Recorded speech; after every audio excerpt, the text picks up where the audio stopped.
আসসালামু আলাইকুম প্রিয় ভিউয়ার্স। ইতিপূর্বে আমি বেশ কিছু আপনাদের সম্মুখে ভিডিও করেছি, আর সেই ভিডিওগুলো ছিল সামাজিক সমস্যা নিয়ে। আমি আজকেরও আপনাদের সম্মুখে সামাজিক সমস্যা নিয়ে হাজির হয়েছি, আর সেটা হচ্ছে অর্থ সম্পর্কীয় সামাজিক সমস্যা। আজকের আলোচ্য বিষয় হচ্ছে চুরি সমস্যা। আপনারা জানেন চুরি একটি অর্থ সম্পর্কীয় সামাজিক সমস্যা। প্রথমে আমি আপনাদেরকে চুরির সংজ্ঞা কি তা বলবো।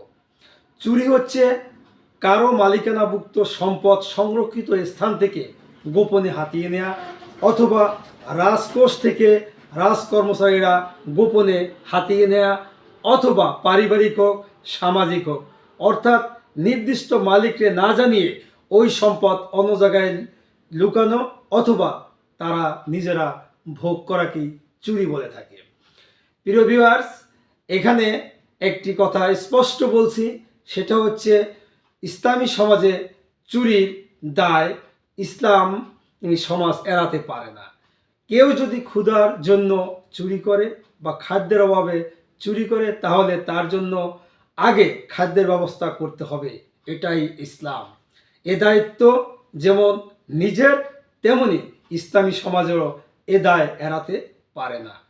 যদি কারো অভাব না থাকা সত্ত্বেও যদি কেউ চুরি অব্যাহত রাখে বা স্বভাবগত কারণে যদি কেউ চুরি করে, তাহলে ইসলামে তার জন্য কঠোর শাস্তির বিধান রয়েছে।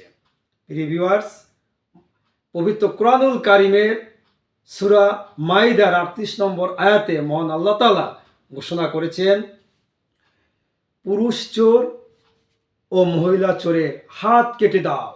তারা যা করেছে এ হলো আল্লাহ থেকে দৃষ্টান্তমূলক শাস্তি।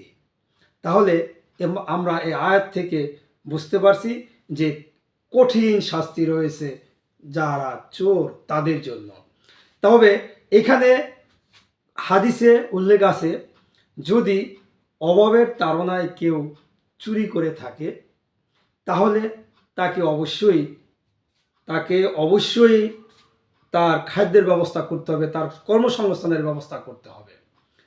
আর যদি তারপরে কেউ চুরি করে থাকে, তাহলে তাকে চুরির শাস্তি হিসাবে তার প্রথমে ডান হাত কেটে দাও।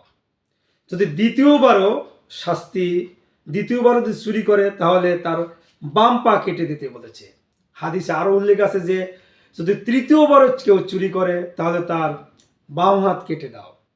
যদি চতুর্থবারে চুরি করে, তাহলে তার ডান পা কেটে দাও। তারপর যদি তার চুরির অভ্যাস না যায়, তাকে মৃত্যুদণ্ড দেওয়া যেতে পারে।